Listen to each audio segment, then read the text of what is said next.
The good bad mother के episode 2 में दिखाते हैं कि कंगहो वोबिंग ग्रुप के हेड से मिलना चाहता है। वो वोबिंग ग्रुप के हेड के लिए हर गलत काम करता होता है और बदले में उससे अच्छी खासी रकम मिलती होती है। वोबिंग ग्रुप का हेड उसे कहता है कि काश मेरा तुम्हारे जैसा एक बेटा होता जिस पर मैं रिलाई कर सकता, और उससे पूछता है कि तुम्हें तुम्हारा नया घर कैसा लगा। कंगहो कहता है कि मुझे बहुत अच्छा लगा। फिर वो दोनों बेसबॉल खेलते हैं। वोबिंग ग्रुप का हेड उसे कहता है कि तुम मुझे आज से फादर बुला सकते हो।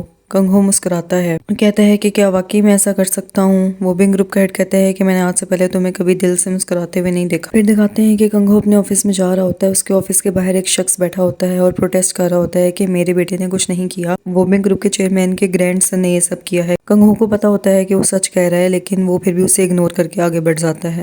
फिर सीन शिफ्ट होता है और मीजू को दिखाते हैं जो कि एक पार्लर में काम करती होती है और अपनी दोस्त से कह रही होती है कि मैंने इतने पैसे जमा कर लिए हैं कि मैं सियोल में अपना एक पार्लर ओपन कर सकूं। फिर वो अपनी माँ से गांव में बात करती है और उससे अपने बच्चों के बारे में पूछती है। असल में मीजू के 2 ट्विन बच्चे होते हैं और उससे पूछती है कि क्या तुमने अपने बच्चों के बाप को ढूंढ लिया। तो मीजू कहती है कि क्या हमने एग्री नहीं किया था कि हम कभी उसके बारे में बात नहीं करेंगे और मैं उसे नहीं ढूंढूंगी। तो उसकी माँ उसे कहती है कि तुम अपने बच्चों को क्या जवाब दोगी। उन्हें लगता है कि तुम यूएस में अपने हस्बैंड के साथ हो और खुश हो और उनका फ्यूचर सिक्योर करने के लिए मेहनत कर रही हो। तो मीजू कहती है कि आप उनसे झूठ क्यों बोलती हैं, उन्हें कह दें कि बस मेरी डिवोर्स हो गई है। फिर दिखाते हैं कि कंगहो की माँ कंगहो की बर्थडे वाले दिन उसकी पसंद का खाना बनाकर उससे सेओल मिलने जाती है। कंगहो की बिल्डिंग का इंचार्ज कंगहो को कॉल करके बताता है कि तुम्हारी माँ तुमसे मिलने आई है। कंगहो अपनी माँ से नफरत करता होता है और इतना कोल्ड हार्टेड हो चुका होता है कि वो इंचार्ज से कहता है कि उन्हें कह दो कि मैं घर पे नहीं हूँ। कंगहो की माँ इंचार्ज के पास ही खड़ी होती है और उसे कंगहो की आवाज आ जाती है और वो शर्मिंदा होकर खाना इंचार्ज के हवाले करके खुद ही चली जाती है। फिर दिखाते हैं कि कंगहो उसी लॉयर से मिलता है जिसने 30 साल पहले उसके बाप को धोखा दिया था। कंगहो ये सब जानता होता है लेकिन उसके सामने एक्टिंग करता है कि वो उसका बहुत बड़ा फैन है और उसकी लिखी हुई सारी बुक्स पढ़ी हैं। वो लॉयर उससे पूछता है कि क्या हम पहले कभी मिले हैं। तो कंगहो से कहता है कि आप मेरे फादर से पहले मिले हो। कि इतने में उस लॉयर की बेटी वहां आ जाती है और लॉयर वहां से चला जाता है।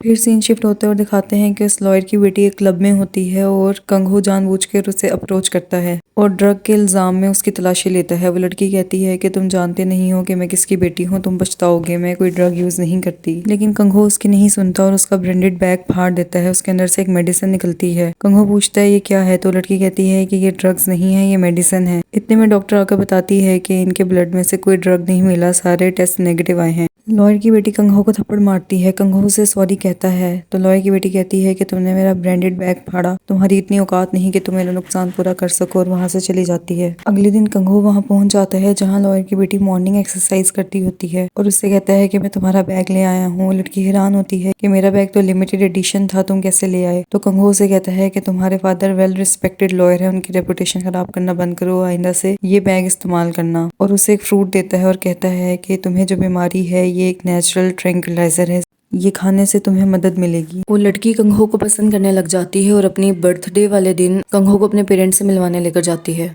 उस लड़की का बाप वही लॉयर ओतैसी होता है जो कंगहो को देखकर शॉक हो जाता है और उससे बहुत गुस्सा आता है। लेकिन वो अपनी बेटी के सामने कंगहो से अच्छे से मिलता है, लेकिन अपनी बेटी और बीवी के वहां से जाने के बाद उसका रवैया एकदम से बदल जाता है। वो कंगहो का कॉलर पकड़ लेता है और कहता है कि मेरी बेटी से ब्रेकअप का कोई बहाना बनाओ कि तुम्हारा किसी और के साथ अफेयर चल रहा है, या फिर मैं तुम्हें करप्ट प्रोसिक्यूटर के केस में जेल भेज दूं। पहले दिन ही जब तुम मुझसे मिले थे तो मुझे तुम्हारे अंदर से नीचपन की बदबू आ रही थी। 1 हफ्ते के अंदर अंदर मेरी बेटी से ब्रेकअप करो। फिर दिखाते हैं कि कंगहो उस लॉयर ओतैसी की बेटी को इग्नोर करता है, लेकिन वो लड़की बाज नहीं आती। कंगहो के पास ओतैसी के खिलाफ एक बहुत बड़ा सबूत होता है, यानी उसका एक सीक्रेट होता है जो वो भी ग्रुप के हेड को बता देता है और उससे कहता है कि आप ओतैसी को किसी तरह कन्विंस करो कि वो मुझे अपना दामाद बना ले, कि आप मुझे अपना लीगल सन बना लो।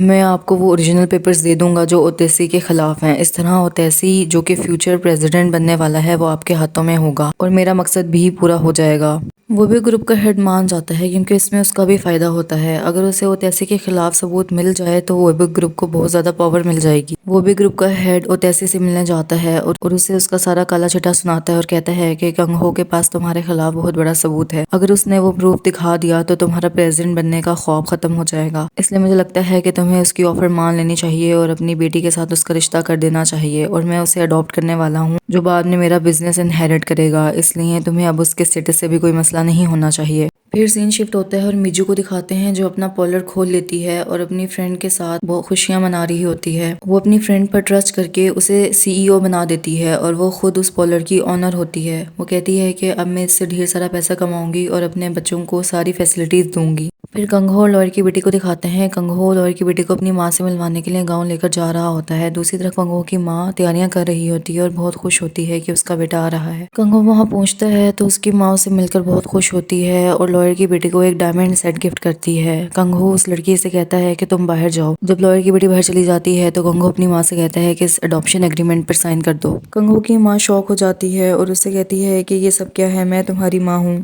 तो कंघो कहता है कि आप ही चाहती थी कि मुझे ताकत और पैसा मिल जाए और अब मैं आपकी ही ख्वाहिश पूरी करने वाला हूँ।